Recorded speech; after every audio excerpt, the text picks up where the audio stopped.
Hello my dear students, good morning. Current and objective series में आपका स्वागत है। क्वेश्चन नंबर 27 तक हम किए थे पार्ट 2 में। आज हम पार्ट 3 पढ़ेंगे 28 से। तो यहाँ पे देख रहे हैं आप व्यू 325 का व्युत्क्रम नहीं प्राप्त होगा यदि के का मान ज्ञात करो। आपको मैं बता देना चाहूँगा कि व्युत्क्रम नहीं प्राप्त होगा। व्युत्क्रम कब नहीं प्राप्त होगा? जब उसका डिटर्मिनेंट 0 के बराबर हो। और व्युत्क्रम कब प्राप्त होता है? जब उसका डिटर्मिनेंट 0 के बराबर नहीं होता है। अगर आप इस बात को नहीं समझते हैं तो सबसे पहले आप मेरा वीडियो देखिए कोफैक्टर का, माइनर का, इन्वर्स का। ठीक है, तो यहाँ से हम डायरेक्ट इस ऑब्जेक्टिव को सोल्व करेंगे। ये मैट्रिक्स है, कहता है व्युत्क्रम नहीं प्राप्त होगा। व्युत्क्रम कब नहीं प्राप्त होगा? जब इसका डिटर्मिनेंट 0 के बराबर हो। तो इसका डिटर्मिनेंट 0 के बराबर करें तो इसका डिटर्मिनेंट निकालते 3 गुना के 3k माइनस 5 दूनी के 10 इक्वल टू क्या करना है? 0। अगर मुझे कहना है, फिर से कहता अवयव इतना का व्युत्क्रम, कहता अवयव इतना का व्युत्क्रम नहीं प्राप्त होगा यदि के का मान। तो मुझे बस इतना पता है कि व्युत्क्रम नहीं प्राप्त होगा कब? जब उसका डिटर्मिनेंट 0 के बराबर हो। ठीक है, तो इसका डिटर्मिनेंट 0, तो यहाँ से के का मान नहीं निकलेगा। -10 है, इधर आएगा +10, गुना में 3 है, कहाँ है? भागा में 3। इस तरह से आप इस तरह का सवाल को बना सकते हैं।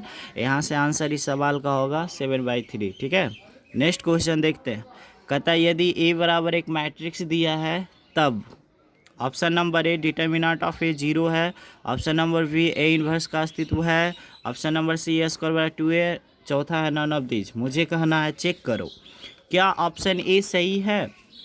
ऑप्शन ए सही है कि गलत है, इस बात को हम सबसे पहले चेक करेंगे। देखो ऑप्शन ए में कह रहा है दोस्त कि determinant of A equal to 0। इसका डिटर्मिनेंट निकालते हैं। तो ए का डिटर्मिनेंट निकालते कितना आएगा बाबू? 4 कहिया 4, 3 दूनी के 6, 4 में से 6 गया -2। क्या डिटर्मिनेंट ऑफ ए का मान 0 नहीं ना आया? मतलब इस सवाल का क्या डिटर्मिनेंट, इसको हल करने पे क्या इस डिटर्मिनेंट का मान 0 आएगा? नहीं। इस सवाल का पहला ऑप्शन गलत है, दूसरा ऑप्शन भी गलत है, सी नंबर भी। क्योंकि ये देखो ए स्क्वायर, मतलब इसको आप ए स्क्वायर कर लोगे, फिर ए में 2 से गुना करके देखोगे लेफ्ट और राइट होगा, तो कभी नहीं होगा। इसका ऑप्शन नंबर बी सही है। बी सही क्यों है?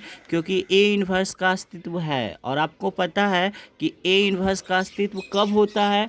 जब उसका डिटर्मिनेंट 0 के बराबर नहीं हो, जो कि ऑप्शन नंबर 1 में क्लियर कर दिया कि इसका डिटर्मिनेंट 0 नहीं आएगा। इसका मतलब है कि इस क्वेश्चन का डिटर्मिनेंट 0 के बराबर नहीं है। अगर इस क्वेश्चन का डिटर्मिनेंट 0 के बराबर नहीं है बाबू, इसका मतलब ए इन्वर्स का अस्तित्व है। देखो जैसे कि इसका नाम है ए, चेक करना है कि इसका अस्तित्व है कि नहीं, तो सबसे पहले इसका डिटर्मिनेंट निकालेंगे। अगर डिटर्मिनेंट 0 आता है तो कहेंगे अस्तित्व नहीं है। अगर इसका डिटर्मिनेंट 0 के अलावा कुछ आता है तो कहेंगे ए इन्वर्स का अस्तित्व है। जैसे ऊपर वाला सवाल में क्या था कि व्युत्क्रम नहीं प्राप्त होगा। व्युत्क्रम कब नहीं प्राप्त होगा? जब इसका डिटर्मिनेंट क्या 0 के बराबर होगा। और इस स्थिति में इसका डिटर्मिनेंट को हम 0 के बराबर किए थे। 2 क्वेश्चन आपको समझ में आ गया। तीसरा क्वेश्चन, आप हम पिछले वीडियो हमने बनाया था कोफैक्टर पे वीडियो, माइनर पे वीडियो, इन्वर्स पे वीडियो, ये सब पे हम वीडियो बनाया, उसको थोड़ा जाके देखना बाबू। ये सवाल कई बार एग्जाम में आया है। cos theta minus sine theta, sine theta cos theta का व्युत्क्रम है, मतलब व्युत्क्रम का मतलब इन्वर्स। अब इसका इन्वर्स चेक करना है कि इसका इन्वर्स कौन सा है।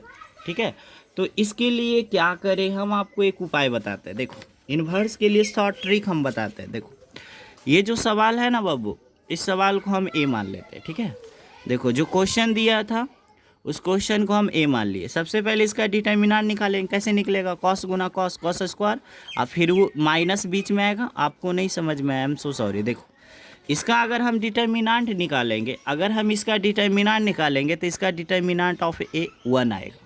कैसे? तो कॉस गुना कॉस, कॉस स्क्वायर, बीच में माइनस, और फिर माइनस साइन गुना साइन, साइन स्क्वायर, और ये minus minus plus, sine square plus cos square equal to क्या होगा? 1। यानी कहने का मतलब ए एक मैट्रिक्स, इसका डिटर्मिनेंट हम 1 मान लिए। अब देखो मुझे माइनर निकालना, तो माइनर निकालने के लिए हम हॉट ट्रिक बताए थे। माइनर निकालने के लिए हर ट्रिक बताए थे कि आपस में इंटरचेंज होगा, मतलब माइनस साइन के जगह पे साइन लिखाएगा, साइन के जगह पे माइनस साइन, और कॉस को कॉस में बदलोगे कोई फ़र्क नहीं बदलेगा, तो चेंज कर दो। देखो माइनस साइन के जगह यहाँ पे साइन हो जाएगा, और जहाँ पे माइनस और साइन के जगह पे माइनस साइन हो जाएगा, और यहाँ पे आप कॉस है, यहाँ पे कॉस लिख दोगे, यहाँ पे कॉस लिख दोगे, मतलब तिरछा तिरछी चेंज कर दोगे तो वो क्या निकल जाएगा, माइनर। अब ये माइनर को तुम क्या करो, कॉफैक्टर बनाना, तो आप माइनर को लिख दो। पिछले वीडियो में ये सब बहुत प्यार से समझाए थे, आप देखना मेरा वीडियो। और यहाँ पे माइनस साइन थीटा। अगर जब भी कोई कहेगा कॉफैक्टर निकालिए तो आप माइनर को लिख देना और चिन्ह चेंज कर देना, साइड वाला चिन्ह, ठीक है। अगर यहाँ से नहीं, इसमें मत देखना, इसमें देखना, ठीक है। माइनर में देखा जाता, ये प्लस साइन थीटा है तो इसको कर दो माइनस साइन थीटा। अब देखो ये माइनस साइन थीटा है तो इसको कर दो प्लस साइन थीटा, खत्म हो गया, ये निकल गया कॉफैक्टर। माई एडजॉइंट में क्या करना पड़ता है, ये जो माई कॉफैक्टर है ना, इसको ट्रांसपोज कैसे होता है, ये जो रो है ना इसको कॉलम में लिखो, cos theta minus sine theta, ये जो रो है ना इसको कॉलम में लिखो, साइन थीटा कॉस थीटा, ये निकल गया आपका एडजॉइंट। इन्वर्स क्या होता है, एडजॉइंट ऑफ ए, एडजॉइंट क्या है, कॉस थीटा साइन थीटा, फिर क्या है minus sine theta cos theta, फिर determinant of A, determinant of A, और डिटर्मिनेंट ऑफ ए का मान 1 आया है, 1 से डिवाइड करोगे बाबू तो कोई फ़र्क पड़ेगा। इसका मतलब इस ऑप्शन को देखना है, कहाँ है, कॉस साइन ढूंढिए किस में है, कॉस साइन, देखो कॉस साइन इसमें है क्या, नहीं, इसमें है क्या, नहीं है। इस सवाल का यही उत्तर है, क्योंकि देखो कॉस साइन है minus sine theta cos theta, यहाँ भी देखो बाबू cos sine minus sine cos, है ना, काफ़ी इंपॉर्टेंट। अगर ये क्वेश्चन नहीं समझ में आया तो कोई बात नहीं, आप मेरा इन्वर्स वाला वीडियो देखिएगा, उसमें हम बताएं, ठीक है। एक क्वेश्चन और यहाँ पे देखना दोस्त, जैसे ये एक मैट्रिक्स है, हम कहेंगे इसका डिटर्मिनेंट बताओ, तो आप कहोगे सर इसका डिटर्मिनेंट 1 ही कहीं 1, 2 दूनी के 4, डैट मीन्स इसका डिटर्मिनेंट होगा -3, मतलब इसका डिटर्मिनेंट 0 के बराबर नहीं आया, मतलब इसका अस्तित्व है। हम कहेंगे माइनर बताओ, तो देखो माइनर के लिए कुछ करना नहीं है, आपस में इंटरचेंज करना, तिरछा तिरछी। देखो 1 के जगह पे ये 1 जाएगा, ये वाला 1 के जगह पे ये आएगा, लेकिन इसमें तो हम सकल है तो कोई प्रभाव नहीं पड़ेगा, यहाँ पे 1 है, यहाँ पे 1 है ना। अब ये दोनों को आपस में बदलेंगे, 2 के जगह पे नीचे वाला 2 जाएगा, और नीचे वाला 2 के जगह पे ऊपर वाला 2 आएगा, ठीक है, इस तरह से। बाय द वे अगर यहाँ -2 होता तो -2 के जगह पे +2 जाता, और +2 के जगह पे -2 आता, ठीक है, ये निकल गया माइनर। अब ये माइनर को मुझे बनाना है कोफैक्टर, क्या बनाना है, कोफैक्टर। अगर कोफैक्टर बनाना तो कुछ नहीं करना, माइनर को लिख दो 1 2 2 1, माइनर लिख दिए, और साइड चेंज कर दो, साइड चेंज किस में, माइनर में। देखो प्लस में 2 है तो इसको लिख देना है -2, +2 है लिख देना -2, कोफैक्टर निकल गया।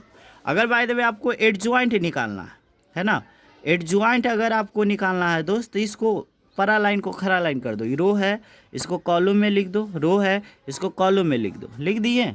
अगर आपको एडजॉइंट के बाद इन्वर्स निकालना है तो एडजॉइंट ऑफ ए कितना, 1 -2 1 बटा determinant of A, determinant of A का मान कितना, -3। इस सवाल का ये उत्तर हो जाएगा, ठीक है। नेक्स्ट क्वेश्चन है दोस्त, क्वेश्चन नंबर 31 देखेंगे। 31 में कहता है यदि ए बराबर इतना है तो सखंड ज्ञात करो। Oh my God, Hindi word बहुत खतरनाक वर्ड होता है दोस्त। जब भी आप बिहार बोर्ड का एग्ज़ाम दे रहे हैं ना, तो प्लीज़ आप इंग्लिश देख लेना थोड़ा सा, आपको काफ़ी ज़्यादा हेल्प मिलेगा। देखो सखंडन अगर हिंदी में लिख देता है तो बच्चे लोग कंफ्यूज कर जाते हैं कि कोफैक्टर पूछ रहा है कि माइनर पूछ रहा है। आप इंग्लिश में देखना, हमने इसके नीचे इंग्लिश भी लिख दिया कोफैक्टर, मतलब ए बराबर एक मैट्रिक्स दिया तो इसका कोफैक्टर बताना है, ठीक है, कोफैक्टर। और इस सवाल का तो उत्तर अभी अभी हमने दिया, यहाँ से देखो अभी अभी हमने उत्तर दिया है दोस्त कि ए बराबर एक, यहाँ से देखना ए बराबर एक मैट्रिक्स है ना, इस मैट्रिक्स का डिटर्मिनेंट निकाले, और डिटर्मिनेंट निकालने के बाद हमने माइनर निकाला, माइनर निकालने के बाद कोफैक्टर होगा 1 -2 1। देखो कहीं पे है क्या 1, इस सवाल का जो उत्तर होगा दोस्त 1 -2 1, इस सवाल का यही उत्तर होगा, ठीक है। नेक्स्ट क्वेश्चन देखेंगे। नेक्स्ट क्वेश्चन है इस डिटर्मिनेंट का मान क्या करना। हम तुमको एक ट्रिक देते हैं, डिटर्मिनेंट का अक्सर क्वेश्चन जो होता है ना उसका आंसर 0 होता है। जैसे कि इस डिटर्मिनेंट का मान ज्ञात करना है, तो आप बताओ क्या आप इसे सोल्व करोगे, क्या कहता है डेल्टा बराबर इतना तो डेल्टा बराबर वाट। क्या आप इसे सोल्व करोगे? कभी नहीं सोल्व करोगे, क्योंकि डिटर्मिनेंट का अक्सर जो आंसर होता है उसका जीरो होता है। जैसे देखो, अगर हम ये C2 और C3 को जोड़ देंगे, BC पहले से A इसमें आ जाएगा तो ABC हो जाएगा, CA पहले से B मिल जाएगा तो ABC हो जाएगा, AB है C मिल जाएगा ABC, यहाँ भी ABC ABC ABC, अगर ABC कॉमन ले लेंगे C3 से तो यहाँ 1 1 1, यहाँ भी 1 1 1। किसी भी डिटर्मिनेंट का दो गो खरा लाइन समान हो तो उस डिटर्मिनेंट का मान क्या होता है? जीरो। इसका मतलब है बब्बू कि इस सवाल का उत्तर क्या होगा? जीरो। ठीक है, नेक्स्ट क्वेश्चन हम सिखाना चाहेंगे। यदि एक चिन्ह दिया है, ये डिटर्मिनेंट का चिन्ह है delta, x2 plus x3 plus x4 x3 x4 x5, यहाँ x प्लस 2 भी x प्लस 2c का मान क्या ज्ञात करो, मतलब इस डिटर्मिनेंट का मान ज्ञात करो यदि ABC समानांतर श्रेणी में हो। अगर इस तरह का सवाल आता हो तो इस तरह का सवाल का जो आंसर होगा बाबू, इसका इस तरह का जो सवाल होगा, इस तरह का सवाल का आंसर जीरो होगा। ठीक है, ये कैसे हुआ तो आप मेरा डिटर्मिनेंट वाला वीडियो देखना, उसमें हम बताए हैं कि इसको लॉन्ग में कैसे बनाते हैं और ऑब्जेक्टिव में कैसे बनाते हैं। अगर इस तरह का सवाल हो तो इस तरह का जो सवाल होता है उसका आंसर हमेशा जीरो होता है। ठीक है, नेक्स्ट, ओमेगा वाला भी सवाल का आंसर हमेशा जीरो होगा। जैसे 1 है, ओमेगा है, omega square, omega omega square 1 है, ओमेगा स्क्वायर 1 ओमेगा है।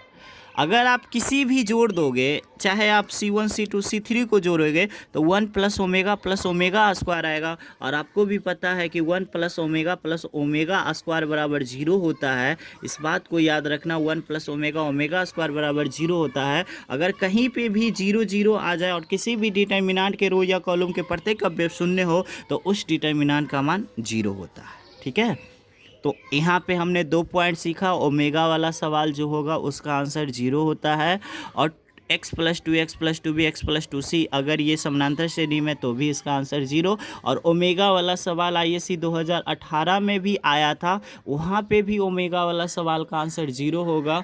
बट आप एग्ज़ाम में ज़रूर प्रोसेस करना। ठीक है, नेक्स्ट लास्ट क्वेश्चन है आपके सामने 32 नंबर। इस सवाल का आप उत्तर दो, कमेंट में लिखना। ठीक है, छोड़ दें नहीं, बता देते। देखो, थीटा थीटा सेम है ना, तो जब थीटा थीटा सेम है तो ये यहाँ से लेकर यहाँ तक का मान होगा 5/2।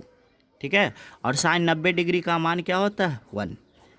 ठीक है, 1 ही होता है ना? हाँ, 1। अब आप कह रहे हो कि π/2 कैसे होगा, तो आपको पता होना चाहिए ना फॉर्मूला कि sine inverse x plus cos inverse x बराबर होता है π/2, और ये π/2 तभी होता है जब थीटा थीटा क्या हो? सेम हो। तो यहाँ थीटा थीटा सेम है तो यहाँ से लेकर यहाँ तक का फॉर्मूला π/2, और साइन 90 डिग्री का मान क्या होगा? 1। बस इतना ही रखते हैं। अगर आपको ये ग्रांटेड ऑब्जेक्टिव सीरीज आप मन से पढ़ो, जितने भी क्वेश्चन लेकर आ रहे हैं उसको आप पढ़ो, और इसके साथ आप क्वेश्चन बैंक पे ध्यान दो और क्वेश्चन बैंक के हर वो क्वेश्चन करो। ठीक है, ताकि आपका एग्ज़ाम अच्छा हो। ठीक है।